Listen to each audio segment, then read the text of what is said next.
조두순 사건은 2018년 12월경 경기도 안산시에서 그 8살짜리 여아이를 성폭행하고 잔인하게 상해를 했던 사건입니다. 근데 재판 결과 조두순이 사건 당시에 음주 상태였다는 이유가 참작돼서 12년형이 나왔습니다. 근데 이제 범행의 잔혹성에 비해서 형량이 굉장히 약하다는 그런 평가를 받았던 상황입니다. 법적 감정에 비추어 보면은 12년이라는 거는 그 상황에서 맞지 않는 판결인 게 맞는 것 같습니다. 사건 이후에 처벌을 강화한 법안들이 연이어 발의가 됐습니다. 2010년경에는 소위 말하는 화학적 거세라는 약물치료법률 그것이 통과가 됐고요. 2011년 10월경에는 미성년자에 대한 성폭력 범죄 공소시효가 미성년자가 성년에 달한 날부터 기산되는 걸로 변경이 됐습니다. 2013년에는 음주 또는 약물로 인한 심신장애 상태에서 폭력 범죄를 저지른 때에는 감형을 하지 않을 수 있는 내용의 특례법이 개정이 되었습니다. 2019년 4월경에는 출소 후 1:1 전담 관찰을 하는 이른바 조두순법이 시행이 됐습니다.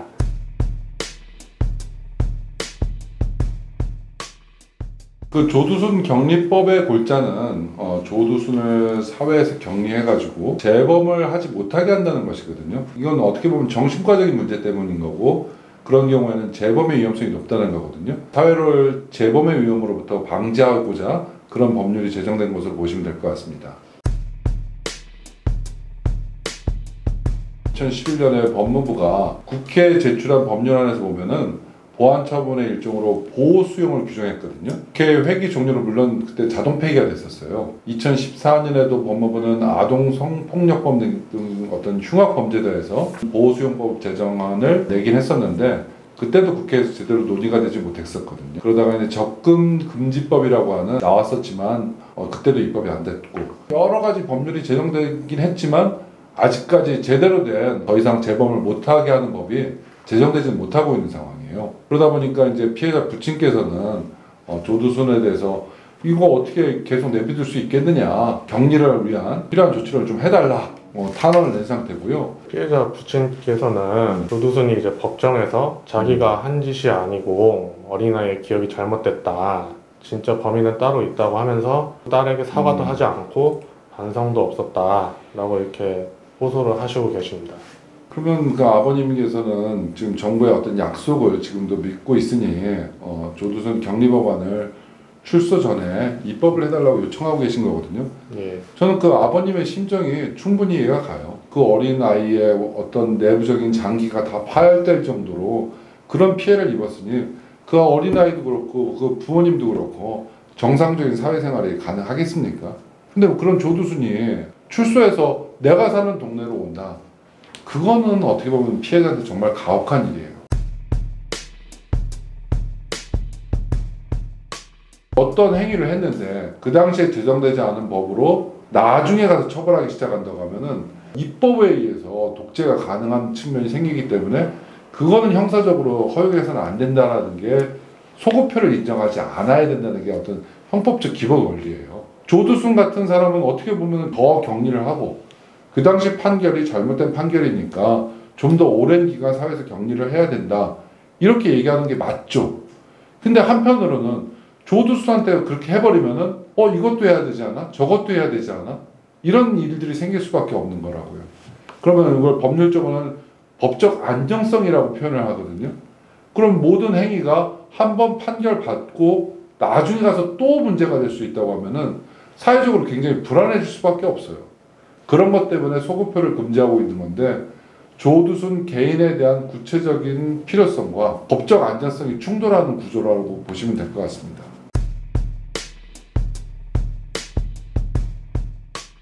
법무부에서 계획하고 있는 것은 조두순이 살고 있는 쪽에 CCTV 대수를 많이 늘리겠다, 그리고 1:1 전담 보안 관찰관을 붙이겠다라는 것으로 알고 있는데요. 지금 사실 현실적으로 그거는 어떻게 보면 사후적으로 피해를 구제하는 수단이 될 수 있고 막는 거를 좀 어려운 수단이라고 보이긴 합니다. 그렇다고 해서 이제 조두순이 옆집에 사는 걸 어떻게 현실적으로 좀 막을 수 있는 그런 방법은 좀 없는 것으로 좀 판단이 됩니다. 여기서 우리가 좀 생각해 봐야 될 게 뭐냐면은, 조두순을 만약에 집중적으로 커버를 하기 위해서 많은 공무원을 붙여버린다. 그 공무원들이 기존에 하던 일들은 어떻게 되는 거냐. 재범의 위험성이 있는 사람이 조두순만 있는 거 아니에요.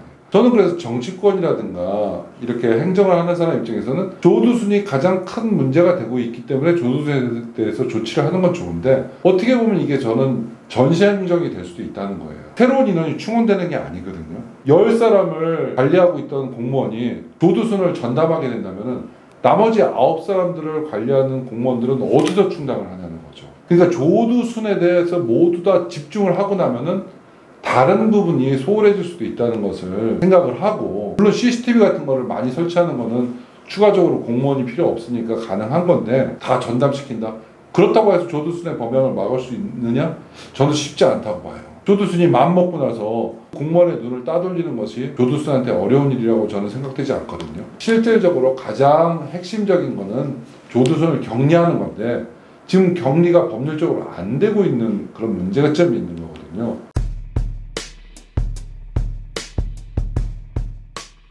이번에는 거의 무기징역이 나오지 않을까 싶어요. 저도 같은 생각이에요. 저 12년 전에 성범죄에 대한 인식과 지금의 성범죄에 대한 인식은 하늘과 땅 차이예요. 만약에 지금 조두순이 똑같은 범행을 김 변호사님 말씀하신 대로 지금 시점에서 판단을 받는다? 거의 무기징역에 가까운 형이 나오는 게 지금의 현 실태라고 봐요. 근데 김 변호사님도 알다시피 사법적인 어떤 처벌이라는 게 두 가지 의미를 갖고 있지 않겠습니까? 네, 맞습니다. 첫 번째는 행위를 한 사람에 대해서 보복적 감정, 국가가 피해자를 대신해 주는 거거든요. 너가 이만큼의 잘못을 했으니까 너는 이만큼의 고통을 받아. 이게 이제 그 사람에 대한 형사처벌이 가지는 의미거든요. 또 하나가 뭔지 알고 계시죠? 예방적 목적. 맞습니다. 바로 예방적인 목적인 거거든요. 사람들한테 야, 조두순 같은 범행을 하면은 얘는 무기징역이야. 그러니까 너네들은 다시는 조두순 같은 범행을 해서는 안 돼. 라고 하는 게 바로 예방적인 조치의 필요성이거든요. 관점을 조두순의 재범 방지에 두고 있는 점도 중요하지만, 조두순의 사건을 재조명해보고 이런 12년의 형 가지고는 국민적 정세에 맞지 않는다. 지금도 아동과 청소년을 상대로 하는 범행들이 많이 일어나고 있는 거거든요. 사법부가 좀 더 엄격한 잣대를 들이대고 오랫동안 사회에서 격리하는 모습을 보여준다면 그 사람들로부터 사회를 보호하고 또 다른 사람들로 하여금 똑같은 범행을 하지 않도록 하는 예방적 기능이 수행될 수 있지 않나, 그런 생각이 듭니다. 지금으로서는 형사처벌로서는 불가능하다고 저는 봅니다. 그건 헌법적 가치를 뒤엎어야 되는 거거든요. 코로나 때문에 사람들을 자가격리하는 것은 행정적 조치거든요. 행정적 조치로 만약에 구금에 해당할 정도의 조치는 불가능해요. 그렇다면 행정적으로 너희 동선을 어떻게 하라, 뭐 이런 정도는 가능할 수 있지 모르지만, 구금에 해당하는 정도의 형사처벌에 가까운 정도의 처벌은 지금 헌법에 반하기 때문에 마땅한 조치가 이루어지기 어려운 현실이라고 보시면 될 것 같습니다. 결국은 입법적으로 해결할 수밖에 없는 것인데, 입법이 된다고 하더라도 사실은 앞서 대표님이 말씀하신 것처럼 조두순의 어떤 신체적 자유를 완전히 박탈하는 그런 격리 입법은 헌법에 위반될 소지가 있기 때문에 또 나중에 그 법률 자체가 위헌이 될 수도 있고요. 그래서 그 부분에서 좀 의견 대립이 있는데, 국회에서 이거를 좀 사전에 미리 논의를 해서 처리했으면 좋았을 텐데 지금 너무 맞습니다. 임박한 시점에서 뒤늦게 좀 대책을 마련하고 있는 것이 아닌가 싶습니다.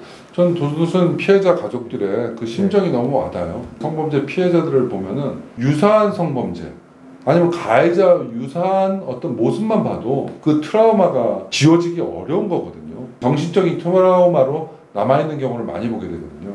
근데 이 비슷한 사람도 아니고 직접적인 가해자가 바로 내 주변에서 나와 함께 생활을 한다? 그거는 정말 상상하기도 힘든 일이에요. 비록 조두순이 또 다른 범죄를 안 저지른다고 하더라도 그 피해자와 피해자의 가족들은 조두순과 같은 공간에서 생활한다는 상상만으로도 아마 그 동네에서 살기 힘들 것 같아요.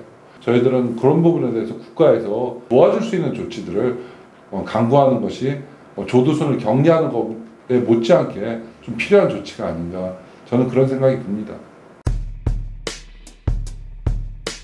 범죄 피해자라는 개념에서 보면은 직접 가해자를 상대로 소송을 하는 것도 가능해요. 내가 입은 정신적 손해, 그 치료에 따른 어떤 물질적 손해, 이런 것들을 손해배상 청구가 가능한데, 가해자가 손해를 배상할 만한 자력이 없는 경우에는 배상이 실질적으로 이루어질 수가 없거든요. 그렇기 때문에 국가에서 검찰이나 이런 데서 자체적으로 운영하는 범죄 피해자를 돕기 위한 조치들이 마련되어 있어요. 상담을 받으셔서 국가를 상대로 요청을 하시면은 만족스럽지는 못하지만 일정 정도까지는 보상을 받으실 수 있습니다. N번방과 관련돼서 포렌식 하는 수사관의 말이 기억이 많이 나요. 아주 어린 아동들을 상대로 하는 성범죄를 보면서 자기도 모르게 눈물이 났다고 하더라고요. 정말 가슴 아픈 일이에요. 성인들을 대상으로 하는 성범죄도 엄중하게 처벌받아야 되지만 이렇게 아직 완전한 인격체로 자라지 못한 아동과 청소년을 상대로 한 범죄에 대해서는 정말 사회에서 뿌리를 내리지 못하려고 하는 어떤 제도적 장치가 마련돼야 되지 않나 싶습니다. 오늘 여러 가지 조두순과 관련된 얘기를 해보셨는데요. 네. 우리 변호사로서도 굉장히 안타깝게 생각하고 최대한 범죄 피해자가 2차 피해라든가 추가 피해가 없도록 열심히 노력할 것을 약속드리면서 다음 시간에 뵙도록 하겠습니다. 네, 감사합니다. 감사합니다.